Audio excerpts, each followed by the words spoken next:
Hey guys, welcome to another movie review here on Halloween Central. Now, normally Bones would be doing the movie reviews, but I decided to take this one, because this is a landmark film that was a big part of not only my childhood, but the childhoods of people born anytime from the 60s to the 2010s. Of course, I'm talking about the Charles Schulz classic Halloween TV special, It's the Great Pumpkin, Charlie Brown. Rather than a typical movie review, we're going to delve into why this film has remained a classic for the past 50 years to the point where it thankfully hasn't gotten any remakes. Let's start by looking at the plot. It's Halloween and all the kids of the Peanuts gang are preparing their costumes for trick-or-treating and their big party, all except for Charlie Brown's philosopher best friend, Linus. He tells people that he'll instead be waiting at the local pumpkin patch for a being called the Great Pumpkin. Charlie Brown's sister Sally is taken in by the idea mainly due to her having a crush on Linus, but the rest of the kids just aren't buying it. Hey, have you come to sing pumpkin carols? You blockhead, you're gonna miss all the fun just like last year. Even Charlie Brown calls his friend crazy and instead joins the others for tricks or treats, as they call it. There he faces his own problem that has been a running joke among American kids ever since the film's 1966 premiere. I got 5 pieces of candy. I got a chocolate bar. I got a quarter. I got a rock. So yeah, once again Charlie Brown gets screwed over by other people for no apparent reason. Well, maybe it's because he went overboard with cutting holes in his costume. Still mean to give a kid rocks for trick-or-treat. They're lucky he doesn't participate in Devil's Night. If you don't know what that is, I'll make a video explaining that in the future. Anyway, there's another subplot involving Snoopy as he acts out a scenario of him playing a World War I flying ace and being shot down behind enemy lines by his nemesis the Red Baron. A fun side piece that while it makes references to war violence, it never gets explicitly violent. Just more parts of Snoopy's wild imagination, and that's really a core theme of this TV special that makes it a compelling Halloween story for kids. Imagination. The rest of the kids use their imaginations to make their costumes. Yeah, there are a lot of ghosts in the crowd, but the kids still made these. We're not given any reason to believe they just bought them from a spirit store. Snoopy, of course, goes the extra mile with his imagination, but Linus takes it the farthest. I mean, he genuinely believes that the Great Pumpkin is real more than Santa Claus. When you stop believing in that fellow with the red suit and the white beard who goes ho, ho, ho. And honestly, that's not as uncommon as you might think for a kid. Sometimes they get so invested in something like this that they believe it wholeheartedly. Some would see this as concerning when Linus is found sleeping in the cold night, still waiting for the Great Pumpkin that never showed, but you can also see this as a representation of the spirit of a child that won't give up on something. On the subject of that scene, it's also a touching moment of his big sister Lucy bringing him back inside the house. Although she's portrayed as something of a bully most of the time she's on screen, and she looks pretty pissed when she's bringing little brother back into his room, she still shows her caring side. Without saying a word, she brings him inside and even tucks him in. A lovely moment that kids can learn from and parents can appreciate the inclusion of. But there's something more that parents can appreciate about this film. Mainly that it doesn't try to dumb itself down to focus on its target audience like a lot of kids shows and movies often do. There's a decent amount of adult humor in this.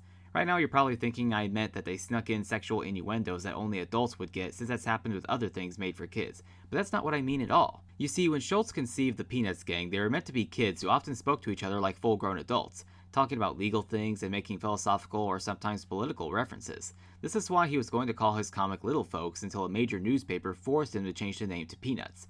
Fun fact, Charles Schulz actually hated the title Peanuts for decades. He felt like his work was being messed with by a distributor, and who can blame him? I'd be just as mad in his shoes. It's why he avoided writing Peanuts in the titles of his comics and instead wrote Charlie Brown's name in as many of the titles as possible. This way people would know the series as Charlie Brown instead of the newspaper force title Peanuts. It's why we got titles like It's the Great Pumpkin Charlie Brown instead of The Peanuts Gang and the Great Pumpkin or something like that. Anyways, this theme of kids acting like adults carried on throughout the series, which worked in its favor. It allowed adults to find it funny too, while still keeping its material kid-friendly. A good example in Great Pumpkin is the football scene early in the flick.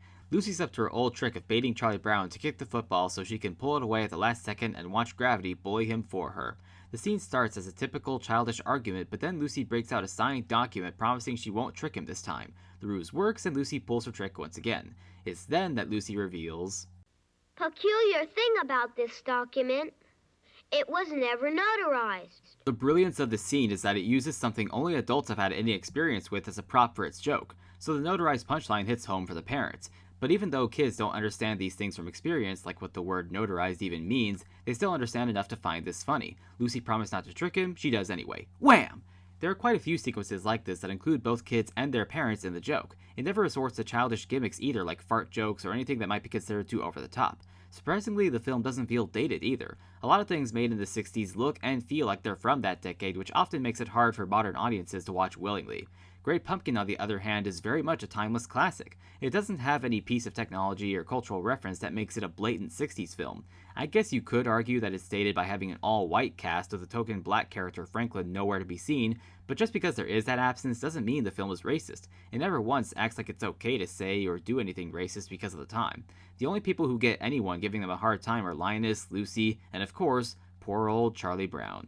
The core stories of The Great Pumpkin, Snoopy's Great War Adventure, and Charlie Brown always looking for acceptance remain the central focus here. These are stories that can be told in any decade, without the need for a remake either. It was just done that well. These are stories that kids can relate to, and stories that can bring back a parent's memories of what it was like to be a kid. Because even as technology changes and sometimes aspects of American culture change, there are some things that stay the same. A good story has relatable characters with relatable stories, and this special definitely has that.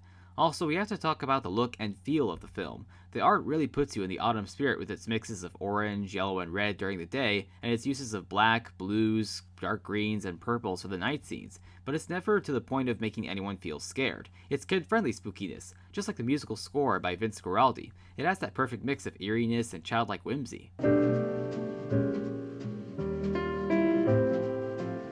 Even with the parts that lean more towards eerie, it never crosses the line into actually being scary. Now, Halloween is by origin a time for remembering the dead, and surprisingly this children's special does that too, even if it's a bit too subtle for the kids to notice. I'm talking about Snoopy's little piano scene. A resident pianist Schroeder plays some fun numbers for Snoopy to joyfully dance to as he would, but every so often he also plays something pretty slow and depressing, causing Snoopy to cry. What's up with that? Well, what some people may not know is that every song Schroeder plays is 100 years old now. Yes, these songs all came out during World War I, the very war Snoopy is participating in via his imagination.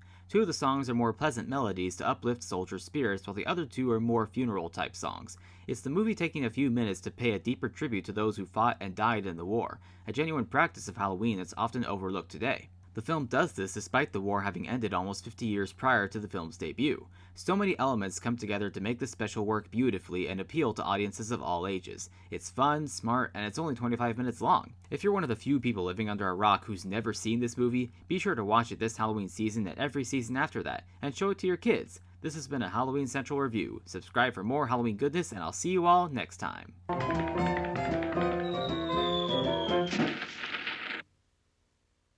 Never jump into a pile of leaves with a wet sucker.